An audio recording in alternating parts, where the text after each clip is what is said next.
We want to understand how changes in food system can lead to healthier diet, and want to identify and test the entry point for improving availability and effective demand for healthier food, while creating the enabling environment of market and policy. So, for us to really understand what we are talking about with respect to Nigeria, let's look at the emerging situations in Nigeria. We know food serves as economic commodity and a viable channel of nutrition. But at the same time, sustainable and nutritious food system faces a lot of challenge that include climate change, intense population pressure, paucity of availability resources. And we know right now by statistics that over 1 billion people are plagued with acute lack of sufficient food, while 2 billion people have micronutrient deficiencies. Food retail and provisional system look at making food as the channels by which the food get toward primary consumer. Several channels are operating in the country, but there is need to look at which particular one will be in the best interest to making food available and affordable to consumer in Nigeria. And based on it, we are able to identify some gaps that research questions can be raised, where study can be conducted. In this area, we have characterization of dietary patterns and model trends in dietary patterns, their transformation or lack thereof, their drivers, their implication in terms of diet quality and food system. The second broad area is testing demand, market, and supply side intervention, innovation that will focus on non-stable for their impact on whole dietary patterns and the potential trade-off with having the environmental factors that influence them in mind.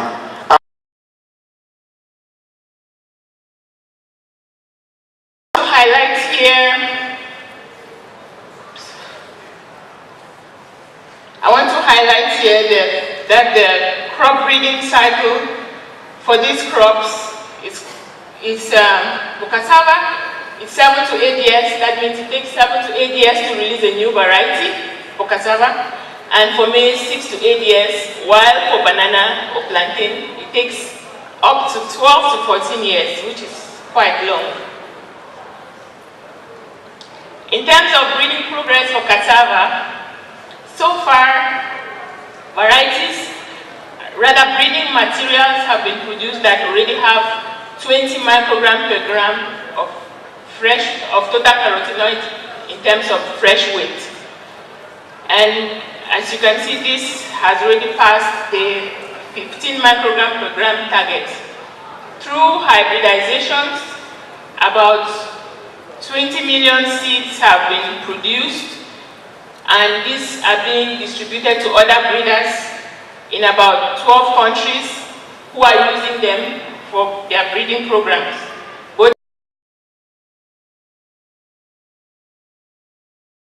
The first publication on aflatoxins was in the 1960s. Hundreds of thousands of birds died, poultry birds. It was called the turkey X disease. Nobody knew what caused it. The causative agent could not be seen, or should I say the cause of the turkey X disease could not be seen. It was not known at the time what was responsible for this. About a decade later, hepatitis due to aflatoxicosis was again reported in India. By this time, it was known what aflatoxins were, and this was attributed to be the cause of this. Not long after, again, in Kenya, a similar report of aflatoxicosis occurred. Human lives were involved, as was the case in Kenya. 2004, It's reoccurring again. An outbreak of aflatoxin poisoning in eastern and central provinces of Kenya. And in 2016, another report of aflatoxicosis. What does aflatoxin cause? It causes child stunting. Unfortunately, it's irreversible damage, both in cognitive ability and in developmental growth. So the child's brain does not develop as it should, and the child's body does not develop as it should, and there's nothing that can be done about it after. Aflatoxins can transmit to the unborn child through the umbilical cord, and is also transmitted through breast milk. Aflatoxin is also responsible for liver cancer.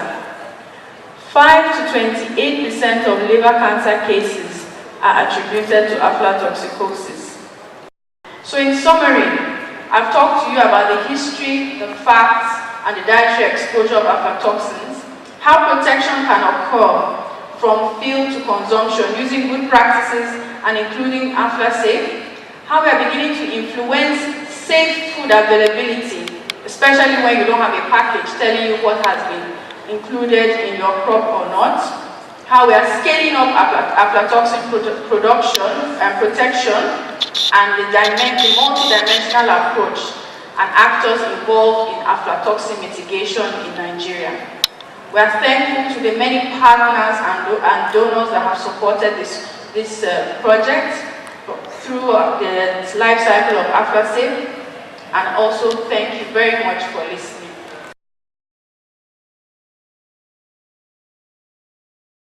This slide has been shown that between 2011 to 2014, 6 Biofortified cassava varieties have been released in Nigeria. And the final target, just like has been reiterated, is 15 micrograms per gram. Currently, we have pipeline varieties that are showing even beyond 20 micrograms per gram. And we are so confident that by 2018, we will have met the target of 15 micrograms per gram. And for our dissemination approach, the objective is to provide cultivation and consumption of products from pea-bag varieties. And this is done through these different ways. One, to multiply and disseminate the pea-bag varieties. And we also engage in farmers-friendly activities where we create awareness, capacity strengthening, and also value addition training for different farmers in these different households. And for our dissemination activity in Nigeria, this is what Cassava Breeding Unit is doing. We have a separate unit under the Harvest Plus project that's fully engaged in dissemination. But we in Cassava Breeding are also partnering with that unit, and then from our own part, between 2011 up to 2016, we have been able to distribute about 6,000 bundles, of pea-bag cassava varieties. In 2017, we are hoping we will also distribute about 805 bundles. And let me just reiterate here that large proportion of these varieties is also given to the project that is saddled with the full dissemination of the pea-bag varieties. And then in all the locations we go to, we discover that there is very high enthusiasm for these Biofortified cassava varieties. In fact, the reports, shows that, they are willing, they are very willing to, get these varieties. They are also willing to cultivate it and to consume it. However, one thing that we discovered is that in most of these locations, they will still say they have problem with assessing varieties, assessing the cassava variety stems. Probably, because they want you to give them, and this is what we do. We give them, whenever we go to these locations, we give them the planting materials. Building on KEDEP is the Malabo Declaration in 2014. And for the very first time, the heads of states were clear that we need to improve agricultural productivity, we need to reduce post-harvest loss, but also we need to reduce stunting and underweight. This was one of the first times we're having the highest level of political leadership in Africa linking agriculture to the issues of nutrition. Need for us to focus on smallholder women, because these are the bulk of farmers in Africa. From all the presentations, even in Nigeria, we discovered that women are very key. And then I just want to give a quick highlight of some of the past and ongoing efforts that are supported by the Gates Foundation in advancing the agricultural food systems for nutrition agenda. One is improving data, evidence, and policy. We've done a lot of partnership with BFID to address some of the research questions, and several times some of us would have also competed in some of the requests for proposals around addressing important research questions in advancing the learning agenda around the agricultural food systems and nutrition space. We also partnered with the Global Panel on Agriculture and Food Systems for Nutrition to create a common understanding of the issues around agricultural food systems and nutrition, to see how to build evidence and disseminate evidence, and also catalyze actions in this key area. On improving women empowerment in agriculture, we invested in a project we call the Soul of a Project. It's a French terminology that empowers women and then brings services to these women, especially within the poultry value chain. And then we have a dairy development project we're working on by a local organization in Nigeria with some private sector participation in ensuring that women are empowered, and that is as a route to improving nutrition. And increasing the supply of nutrient-rich foods. You've had the work of Harvest Plus and the International Potato Center. I know potato is not within the mandate of IIT, that's why you didn't see it come here. But broadly beyond cassava, maize, banana, and plantain, the orange flesh-sweet potato is also an important vehicle that we're supporting to see how we advance.